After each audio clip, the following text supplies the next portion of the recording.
Good morning, everyone, and thank you for being here today. I'm Dr. Asim Hussein, and I'm excited to present to you on the topic of infectious emergencies. Today's focus will be on hospital-acquired and ventilator-associated pneumonia, or HAP and VAP. Over the next few minutes, we'll explore the key aspects of these infections, including their causes, prevention strategies, and management approaches. Let's get started. All right, let's take a closer look at this case. We have a 68-year-old man who develops a fever and worsening oxygenation, but this happens 72 hours after he's been admitted to the hospital. Now, this timing is important because it helps us narrow down the possible diagnoses. When considering pneumonia types, we need to think about where and when the infection or condition is acquired.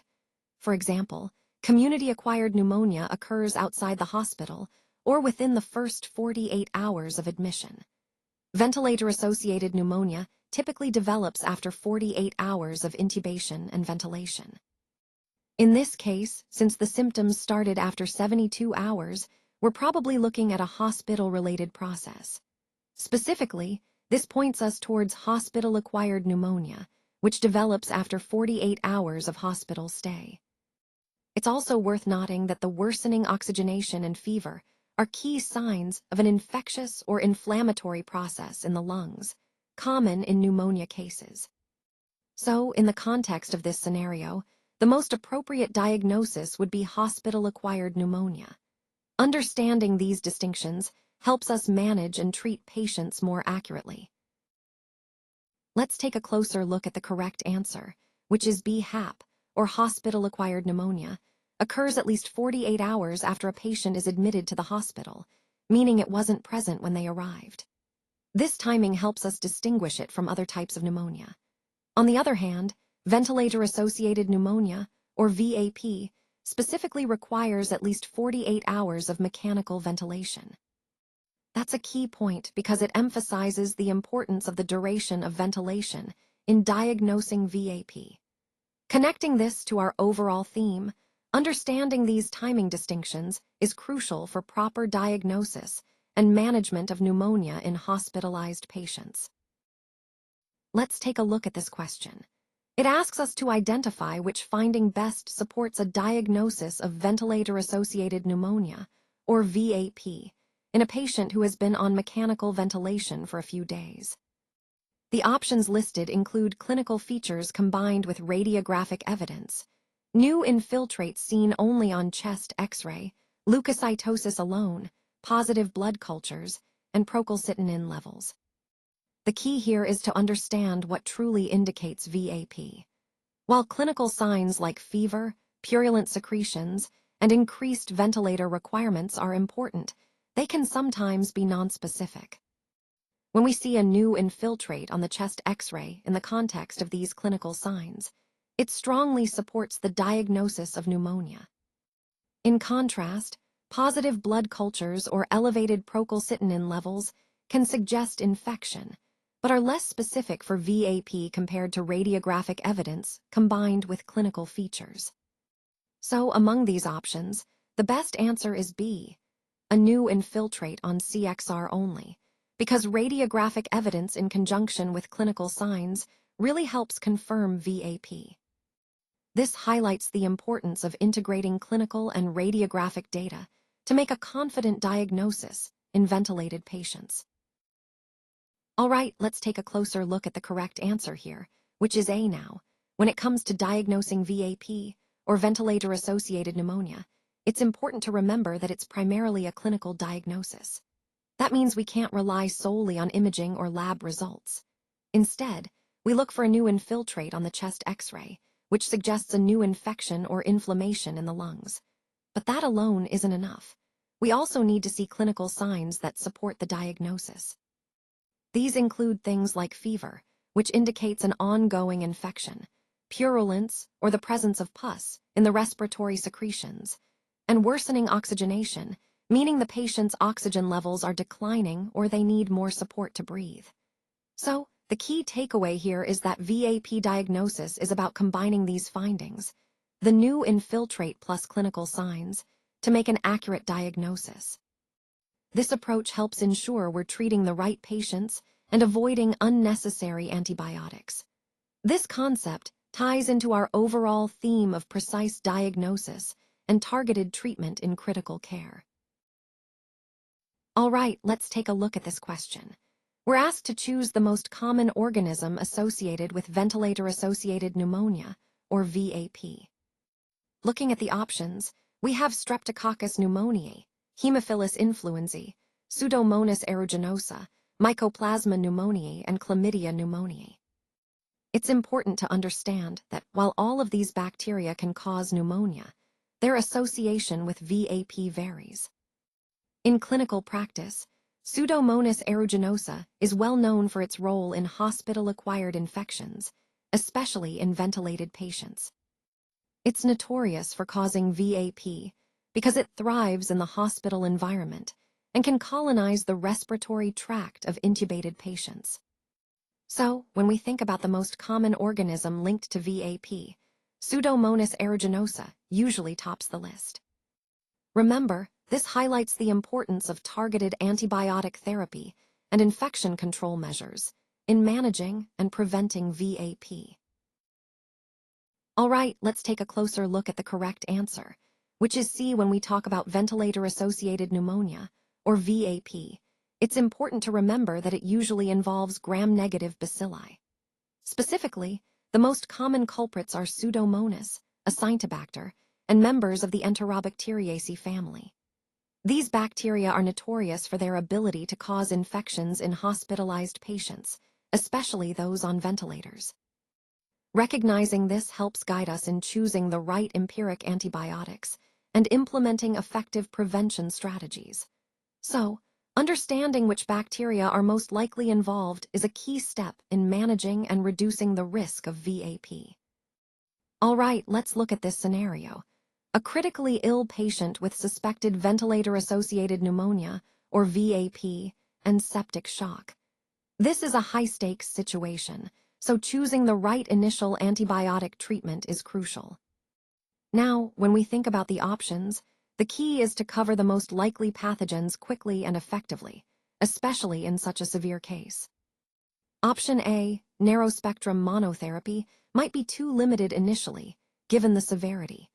Delay antibiotics until cultures return, well, that's risky in septic shock because every minute counts. Option B, delaying antibiotics could worsen outcomes. Option D, oral antibiotics, simply aren't appropriate here because the patient is critically ill and likely not able to absorb oral medications effectively. Option E, macrolide monotherapy, is generally not suitable for VAP in this context, especially with septic shock. That leaves us with option C, broad-spectrum IV antibiotics with coverage for Pseudomonas and possibly MRSA. This approach ensures we're covering the most dangerous and resistant organisms early on, which is vital in septic shock to improve the patient's chances. So, in this scenario, the best initial approach is to start broad-spectrum IV antibiotics with Pseudomonas and MRSA coverage. This aligns with the overall theme of prompt, aggressive management in critically ill patients. All right, so the correct answer here is C when dealing with severe ventilator-associated pneumonia, or VAP. The key is to start with early broad-spectrum intravenous antibiotics. These should cover Pseudomonas, which is a common and serious pathogen in these cases, and also consider MRSA if it's a concern. The goal is to quickly address the most likely and dangerous pathogens. After the patient's condition improves and we have more information, we can then de-escalate the antibiotics to a more targeted therapy. This approach helps in managing the infection effectively while also reducing unnecessary antibiotic exposure. Remember, the main points are to initiate broad coverage early on in severe cases and then narrow down the treatment based on the patient's response and microbiology results. This strategy is crucial in managing severe VAP and improving patient outcomes.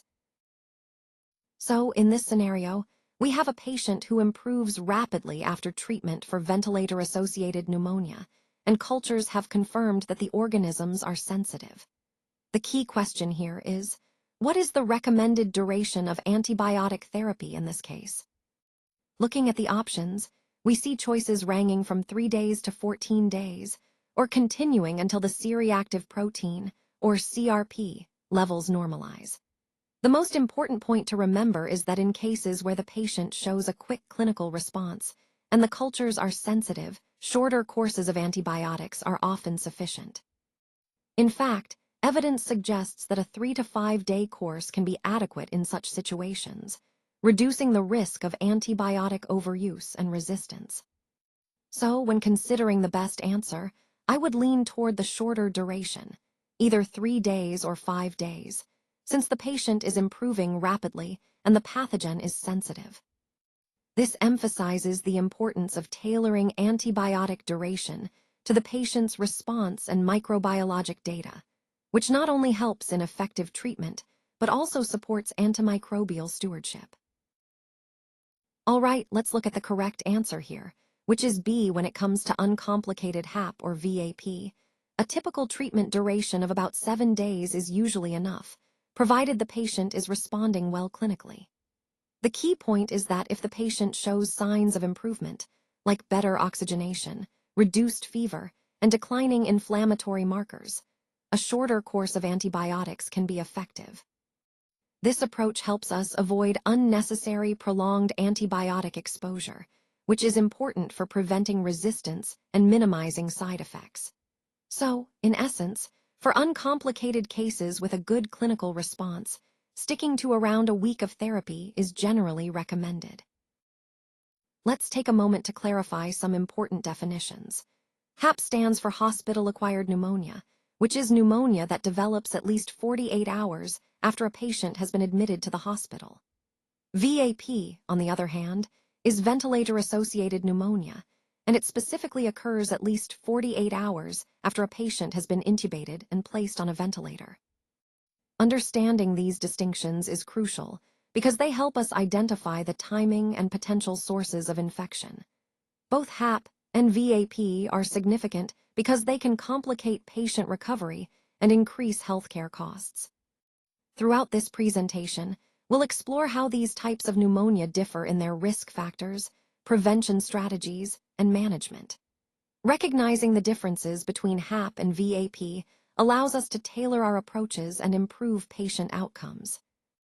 Today, we're going to discuss diagnosis, which is a crucial part of managing respiratory infections. First, diagnosis relies on both clinical assessment and radiographic findings. That means we look at the patient's symptoms, physical exam, and imaging results like X-rays or CT scans. It's important to remember that no single biomarker can definitively confirm a diagnosis. Biomarkers can support our assessment, but they are not foolproof on their own. Cultures play a vital role in guiding our treatment decisions, especially when it comes to de-escalation. Once we identify the specific pathogen, we can tailor our antibiotics and potentially reduce unnecessary broad-spectrum coverage. Finally, when we talk about hospital-acquired pneumonia, or HAP, and ventilator-associated pneumonia, VAP, diagnosis becomes even more critical. Proper identification helps us manage these complex infections effectively, ensuring that patients receive the right treatment at the right time. All of this ties back into our overall goal of precise, evidence-based care. Let's take a look at some of the common pathogens we encounter in clinical settings. First up is Pseudomonas aeruginosa, which is known for its ability to thrive in moist environments and its resistance to many antibiotics. It's a significant concern, especially in hospitalized patients with weakened immune systems. Next, we have Acinetobacter, another resilient pathogen often associated with hospital-acquired infections, particularly in intensive care units. Moving on, the Enterobacteriaceae family includes a wide range of bacteria such as E. coli and Klebsiella species. These are common culprits in urinary tract infections, pneumonia, and bloodstream infections. They can be particularly problematic because they sometimes produce enzymes that break down antibiotics. Then there's MRSA, or methicillin-resistant Staphylococcus aureus.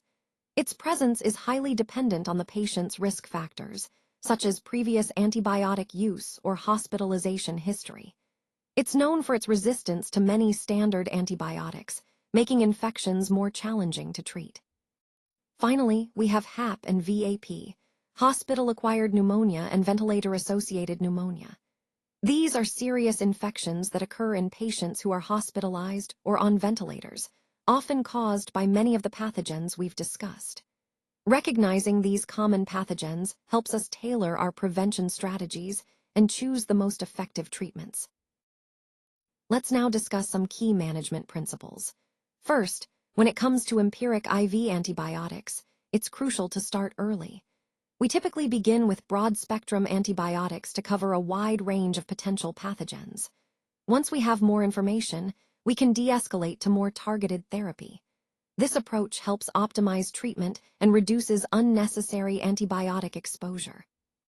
The typical duration of therapy is around 7 days, which is usually sufficient to treat most infections effectively while minimizing side effects.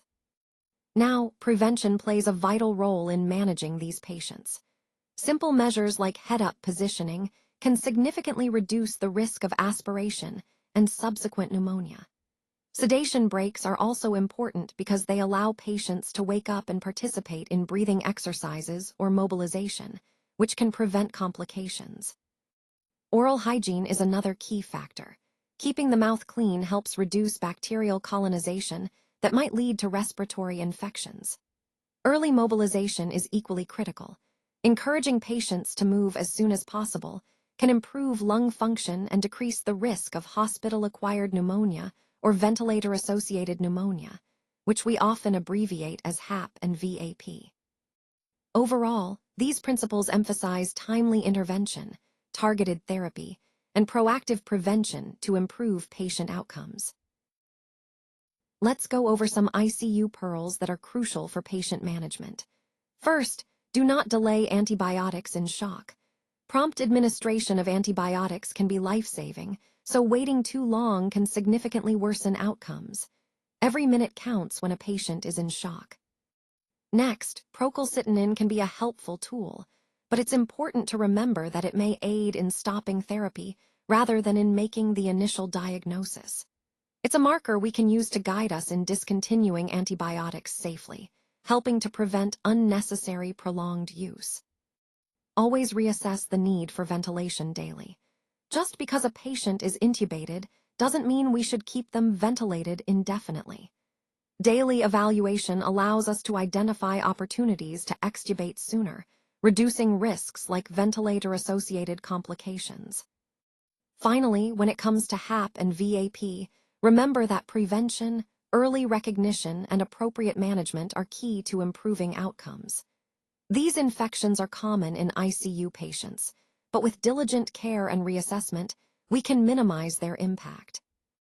These pearls tie into the overall theme of vigilant, timely, and evidence-based care, aiming to optimize patient outcomes in the ICU. Thank you so much for taking the time to be here today. I really appreciate your attention and engagement throughout this presentation. As we come to the end, I want to emphasize how important it is to apply the insights we've discussed. Remember, the key points about innovation, collaboration, and continuous improvement are not just ideas.